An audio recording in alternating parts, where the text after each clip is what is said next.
Hello, my name is John Ford, and welcome to my Proxmox Automated Environment Provisioning course series. If you've been following along, you should have an environment that's already set up and ready to go. In this video, I'm going to talk about how to configure the web interface that students or users will be accessing to start, stop, revert, manage that one copy of their environment. In this video, I'll be using a basic environment that consists of 3 machines that I'll talk about in a second, and I'll show you how I got that set up and what that would look like also from the student's perspective. So here's an example environment that I, as an instructor, would like to set up to give students hands-on practice with hacking. So they're going to have a Kali machine. This is going to be the machine that they have access to from the get-go, that they know the credentials for. And then there are going to be 2 servers on their network, Blue and Academy. These are both publicly available, vulnerable machines that the students can then try to break into from the Kali machine. Let me quickly just mention that I would like each student's environment to be on a separate network interface. This will keep them fully isolated so that one student does not have access to another student's environment. Now here I just assigned the IP addresses like this. This is my pfSense firewall here. Of course, everything is routed through my firewall, so all these machines will have internet access. Let's say the students want to install some tools on their Kali machine, for example, and then we'll give that firewall the IP address of 192.168.t.1. What does that T mean? Well, each user will be given their own unique environment, and that T will be different for every user. So each student, I should say, whenever they spin up a new environment, they will get a different value here each time, right? This keeps the machines unique. Let's say I wanted to connect a management machine to all of these environments just in case something goes wrong and students want me to help them diagnose the issues and I need a separate machine for that. It will make it really easy for me to attach my management machine to all the student environments and not have any conflicting IP addresses there. All right. In addition, I'm going to demonstrate 3 different ways of assigning IP addresses. So the most basic way is assigning a static IP address through Cloud-init. So for Academy, I will assign the static IP address of 192.168.t.3, and I will do that using Cloud-init. But remember that Cloud-init only works on Linux machines, which fortunately, Academy is a Linux machine. However, Blue is a Windows machine, so we can't use Cloud-init. But let's say we still wanted to have a static IP address, or one that does not change. Well, we can accomplish this with a DHCP static lease. This means that on the machine itself, it's configured to receive its IP address through DHCP, but the firewall will provide it with the exact same IP address every single time, which is based on its card's MAC address, right? So in this case, we want its IP address to always be 192.168.t.2. And last but not least, we'll assign this Kali machine an IP address fully through DHCP. So we don't necessarily know what this address is going to be, but we're going to provide a pool of available addresses, and from there, this Kali machine will get one of those addresses. Last, for this demo, let's say I have a classroom of a few students, and I have a list of the names of those students, and I would like to use that for their usernames. I do not want students going in and creating additional users. I only want to have the students that are in my class to be able to go in and access this environment. Now I've gone ahead and split the screen so that on the right-hand side, you can see that environment that I was looking at more closely earlier that we will be creating. And on the left-hand side, you can see my Proxmox instance, so I can show you everything that I'm doing to configure it for this environment. Additionally, if I look in my etc p2rm directory, here's where I decided to save my config.ini file. This config.ini file is the file you will need to edit in order to fully configure your web interface that students will then be accessing. You might have saved it in a different location depending on what you chose during installation, but this is the directory I chose during installation, and so that's why it's here. In addition, I've gone ahead and created a creds.csv file where I've just listed the names of the students that are in my class. So if I print this out, you'll see we have a few students that are in my classroom, right? And just for demonstration purposes, I put 6 different students, but you could of course have as many as you'd like. So in addition to that, I'm going to go ahead and edit this creds file. So I'm going to say nano creds.csv, and I'm going to create a new instructor user. This will allow me to then go ahead and demonstrate things to my students with my own environment.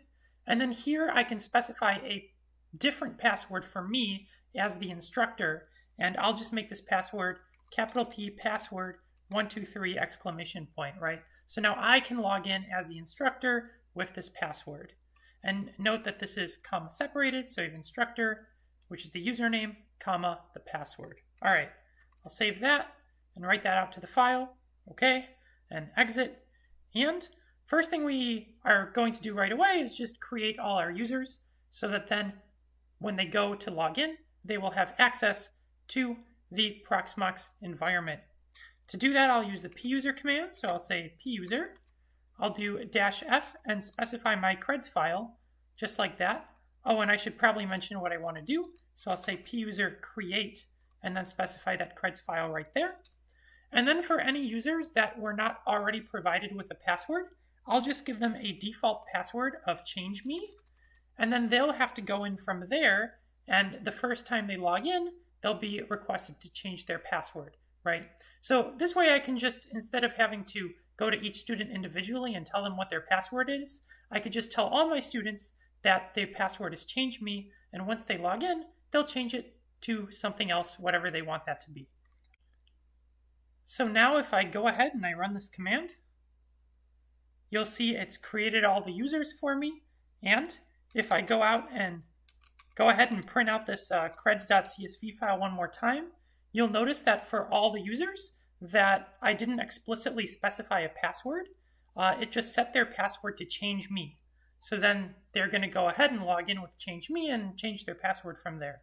Okay, now the rest of our configuration will be done in, as I mentioned before, that config.ini file. So let's go ahead and edit that. Just to make things a little easier, I'll use a graphical editor like Mousepad. However, you can use any sort of file editor you want, whether that's Vim or Nano or some other graphical editor like LeafPad. I'll just use Mousepad, which is built into Linux, at least built into Debian, I should say.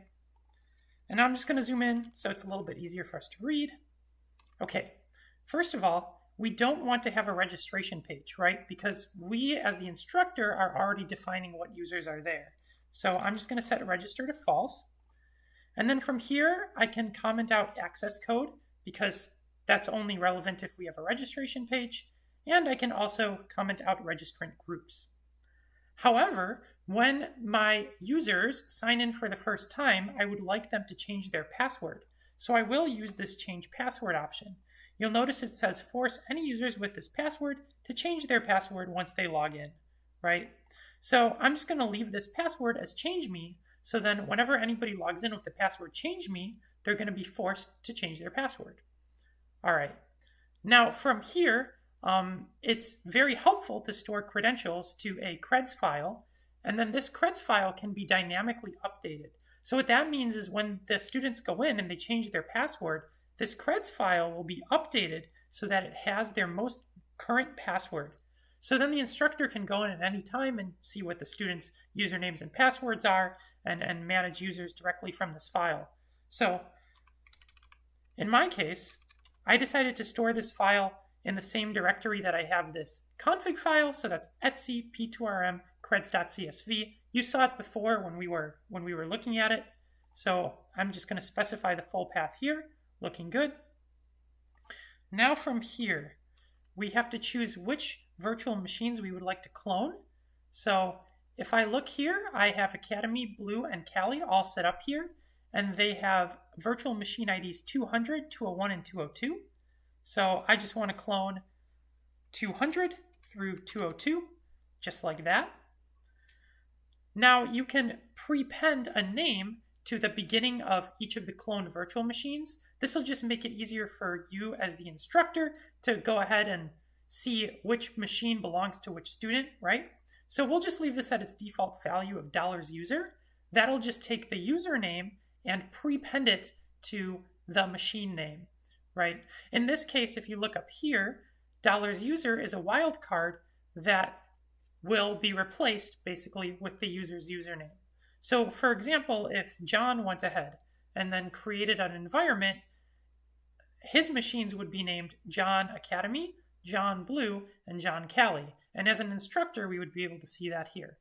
Okay, pretty cool. While we're talking about these wildcards, I should also mention that another wildcard we have available is $ID. Now, $ID will be a number that is unique to each copy of the environment. So that means when John goes in and creates an environment, his ID might be 1, but then when David, for example, goes in and creates his environment, then the ID will be 2. And so that way each user has this unique ID that you can then use to assign unique IP addresses. In this case, we'll be using that $ID to replace T here in this diagram. Okay, so then we get to choose a begin ID. This is the ID that clones will be given, the lowest ID that clones will be given, and then it'll increment by 1 from there. So I'll just leave this at 500. 500 is fine. That means that if John went ahead and spun up the environment and he was the first one who did it, his machines would start at ID 500, right? And then everything would go up from there. Now for the clone type, I'll leave it at linked because linked clones are just faster to create and work with. The snapshot name we can leave the same. This snapshot name essentially just provides us with a snapshot that we can then revert to if in case one of the users ever wants to revert their machines. Now here we can specify the Proxmox roles to assign to users for managing each of their machines. However, we will keep this commented out to keep it at its default of pvEVM user. By default, pvEVM user just means that the user can go ahead and access their virtual machines, but they don't have like administrative privileges to modify the hardware or do things like that. All right, from here, I do want to start the cloned virtual machines automatically after they're cloned. So I'm going to leave auto start to true. And as I mentioned before, we want to create a separate Linux bridge for each student or for each environment that's cloned, right? Because we want each of these environments to be completely isolated from all of the other ones.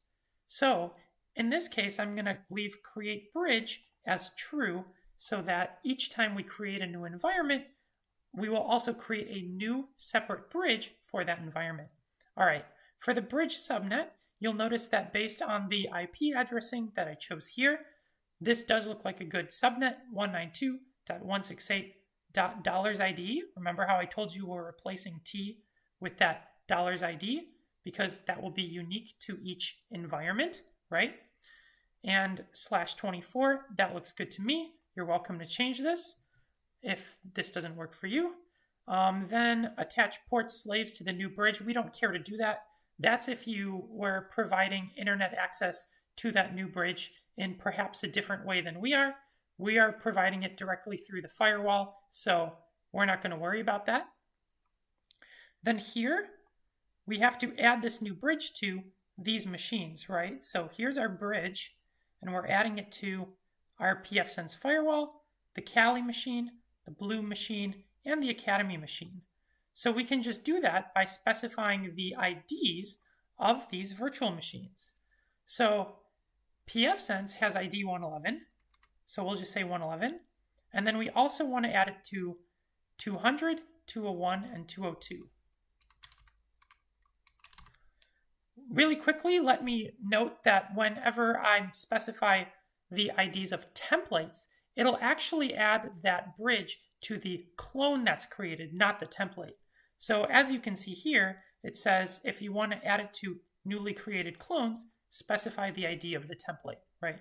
But in this case, when I specify 111, that's an already existing virtual machine, so it'll just add it to that existing machine.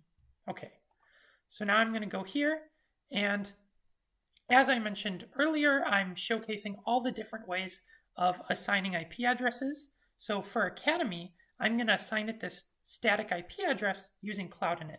So I can go ahead and uncomment this, and you'll notice that Academy here has an ID of 200. So I'll say 200, comma, and then the IP address that I want to assign it. So 192.168.$ID, right, .3. Okay. And now, do we want to configure the pfSense firewall to serve DHCP on the newly created bridge? Yes, we do. Remember that blue is getting its IP address through a static lease, right? But a DHCP static lease. And then this Kali machine is getting its IP address through DHCP. So we're going to leave this firewall setting as true.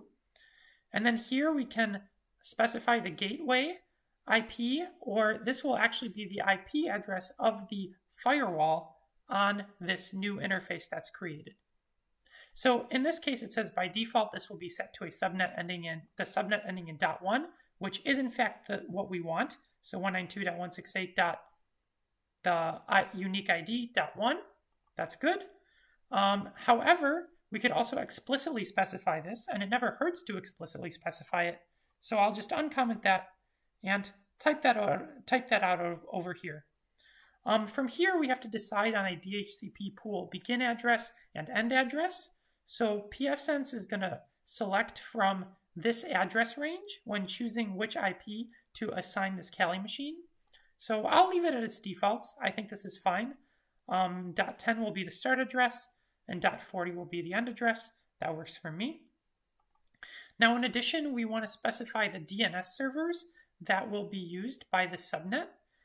In this case, the Cloudflare DNS 1.1.1.1 and the Google DNS 8.8.8.8 looks great to me.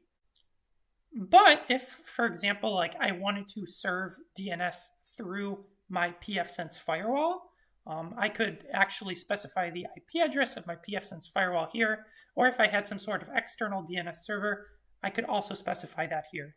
But I'll just keep the default DNS resolvers of 1.1.1.1 and 8.8.8.8. That's fine with me. Those are publicly available. Now, as I mentioned, blue is going to be assigned an IP address through a DHCP static lease. So we will define that here. So for blue, blue has ID 201, and we want its IP address to be 192.168.$ID.2. Okay.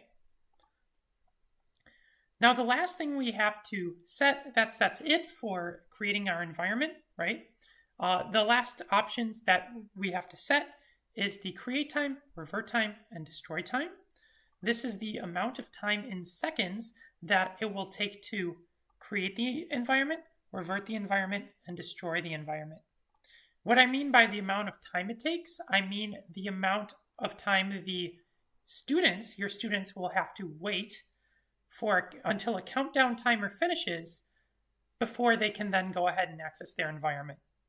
So the environment might actually take longer than this time or shorter than this time to be created, but this is how long students will have to wait before they can go ahead and then do other things with it, like access it. So I would recommend testing this out. You are provided with a test.php page that you can visit as the instructor, and you can try these out, and it will give you very accurate timings of how much creating, reverting, and destroying the environment takes. I recommend conducting a few tests and then setting these settings based on what you get there. I will show you what that looks like later in this video too. All right.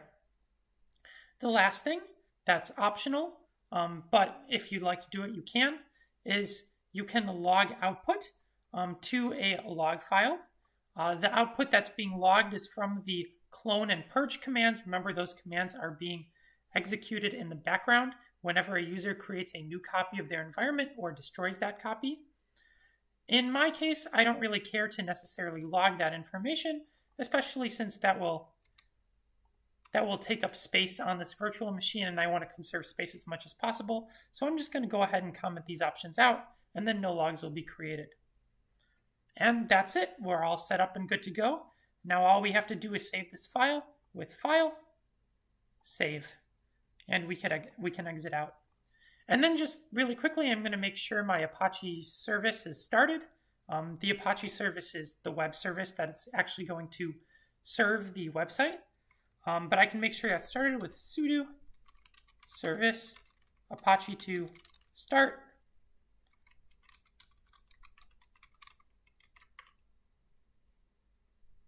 And then I can make sure that worked by checking its status.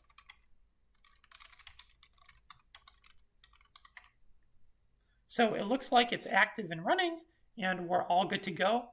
Now I'm going to show you what all this looks like from the student's perspective when they go in to access their environment. Before I do that, actually, let me talk about that test.php page that I mentioned earlier. So I went ahead and visited that page in a web browser. Remember, you can access your web interface from the IP address you set when you were during installation. So if you don't remember what you set there, go back to those previous videos. And in my case, I set it to 216.47.144.118. That's because I'm actually forwarding my web service through the firewall. So I'm accessing it through the firewall's public WAN IP address, right? And then if you go visit that and go to /test.php, you're brought to this page. Now this page will give you, or it will tell you, what all the commands that are being used by the web interface under the hood are. It will tell you what all of them are. So whenever we're creating a new environment, it's going to use this command. Whenever we're reverting an environment, it's going to use this command. And to destroy environments, it's going to use this command. Of course, test will be replaced with the username, and the ones that you see here will actually be replaced with that ID. And now you can execute each of these commands by clicking on the respective button below. So if I want to see how long it takes to actually clone the environment, I'll click on clone. Now here you won't see any countdown timer or anything. You just have to wait and be patient until the cloning process has completed. And once the cloning process has completed, it will show you the output from that command, and it will show you exactly how long that command took. So as you can see, we got our output here. Everything looks like it was successful. And then if I look at the top here, the execution time was 17 seconds. So based on that execution time, I can then go back in to that config.ini file and edit the create time, right? I can make it maybe about 20 seconds to provide some leeway so that all the machines have a chance to boot up. From here, I can test the revert functionality the same way. The reverting actually was very fast. So it took an average time of 0 seconds. And it looks like all the machines have been reverted successfully. And then the purge command, we'll see how long that takes. So it looks like to destroy the environment took a total of 6 seconds. And it looks like everything worked correctly. You can also, after you clone your environment, you can always go back to your Proxmox instance here, and you can make sure that the environment is in fact cloned here. I will demonstrate that really quickly by clicking clone again.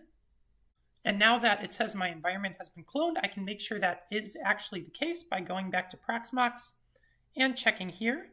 You can see it did in fact create 3 new virtual machines, starting with ID 500, and prefix them with the name test. And so we have Test Academy, Test Blue, Test Cali. And if I open one of these up, you can see it's still in the process of booting, but it has in fact been cloned and it has in fact started. Now that I've tested it out, I'm going to go back to my manager machine here, and I'm going to once again edit that config.ini file.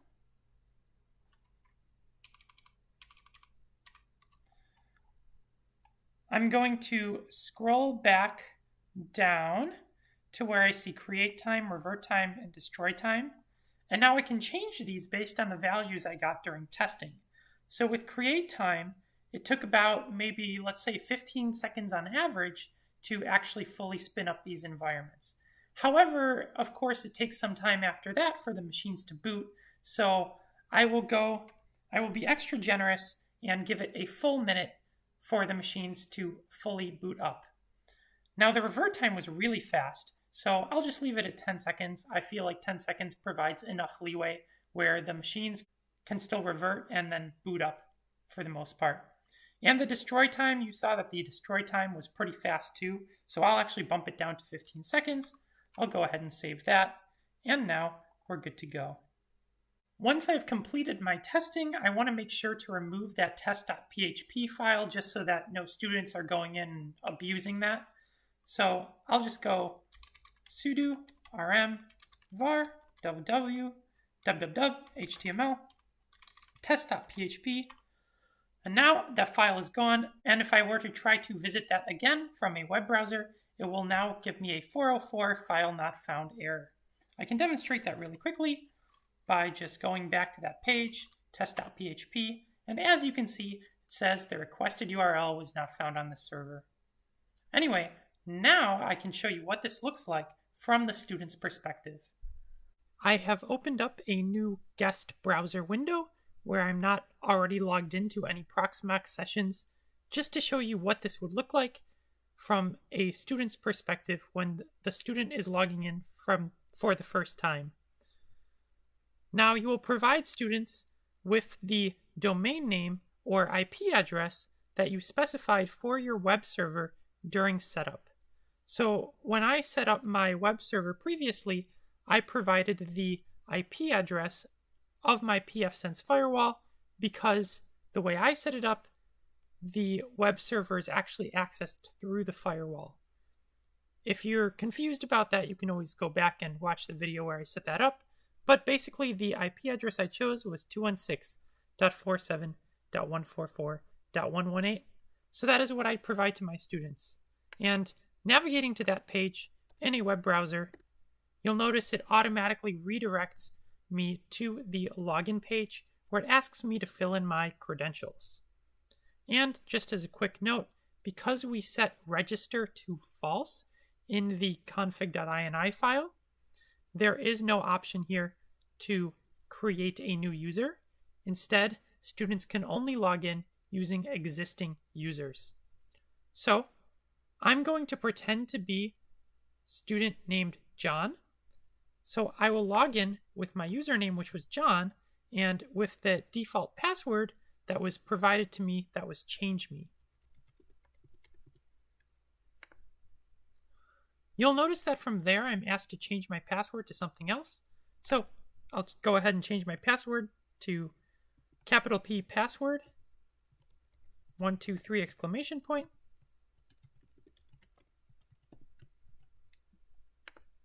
And now after I changed my password, I'm able to log in and I can see that I have access to this control panel. So from the control panel, I'm going to go ahead and click Start to start my instance of this environment.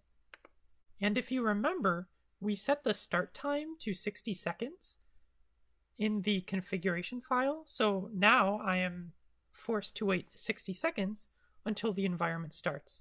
I'll skip ahead in this video until 60 seconds has already passed and the environment is started. So now that my environment started, I'm provided with 3 additional options, which are access, revert, and stop. So if I want to access my environment, I can click on access. And this will redirect me to a login page that's asking me to log in again, but that's okay because I'll just log in with the same credentials. And once I'm logged in, you can see the 3 virtual machines that are part of my environment right here. So to access any of these virtual machines, I can simply double click and then go to the console tab here. And now I have access to that virtual machine. So, of course, I don't know the credentials for the Academy or Blue machines, but my instructor would have provided me with the credentials for the Kali machine, because that's the attacker machine. So I'll go over there, and I'll log in with the credentials my instructor provided me with. And you'll see I am able to successfully log in. From there, just for demonstration purposes, I'm going to quickly open up a terminal and just run IPA. You'll notice that I do indeed have an IP address of 192.168.1.10, just like we wanted. This IP address has been assigned through DHCP. I can demonstrate this by editing connections, editing my connection information here, going to IPv4 settings, and you can see that the method says automatic DHCP. To prove that we have internet access on this machine, I will also ping google.com. You'll notice the name resolves correctly, and we are successfully able to make a ping to google.com.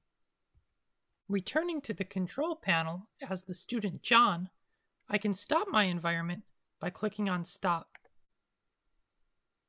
This will stop the environment and make sure that there are no residual files on the server. If I made any mistakes while running the environment and I would like to revert, I could have also used the revert option to revert the environment at any time. I will once again start the environment as John to demonstrate what it looks like from the instructor's perspective. With the environment restarted, looking at it from the instructor's perspective, you can see all of John's machines prefixed with the name John, just like we set in our configuration file. You'll also notice that those machines start at ID 500 and increment by 1 for each consecutive machine. This is because we set our clone start ID as 500 in the configuration file. Once the course has completed, it's time to destroy the users we created in Proxmox and also remove any residual resources. In order to do this, as the instructor, we can use the puser script. I'll consult the help screen to see more information about the puser script. We can use destroy to destroy an existing user. We can specify the users we want to destroy from a users file. Remember that earlier we created that creds.csv file, so it's very easy to know which users we want to destroy. Some additional options that we will need to specify if we additionally want to destroy any residual environments is -bv for bridged virtual machines. This will check the virtual machines with the specified IDs for a bridge.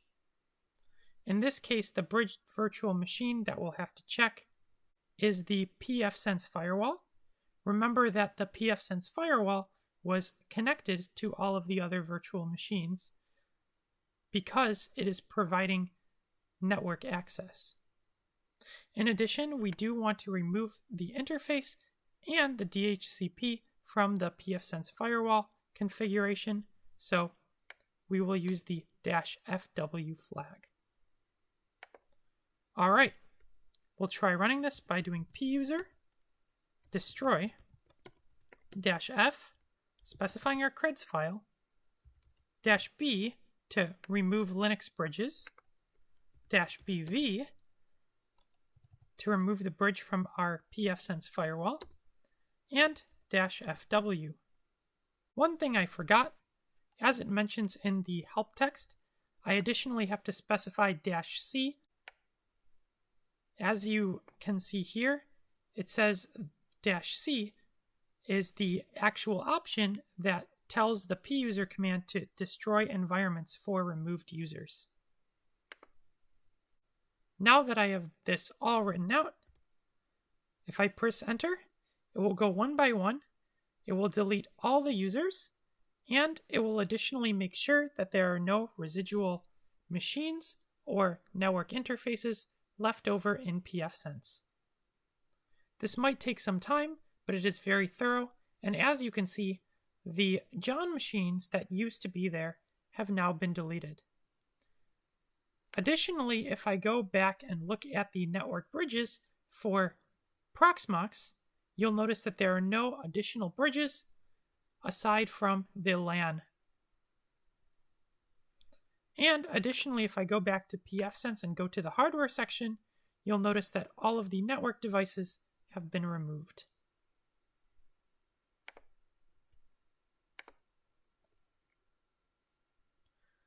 This was one example of how to set up and configure a simple environment that your students can then clone and interact with.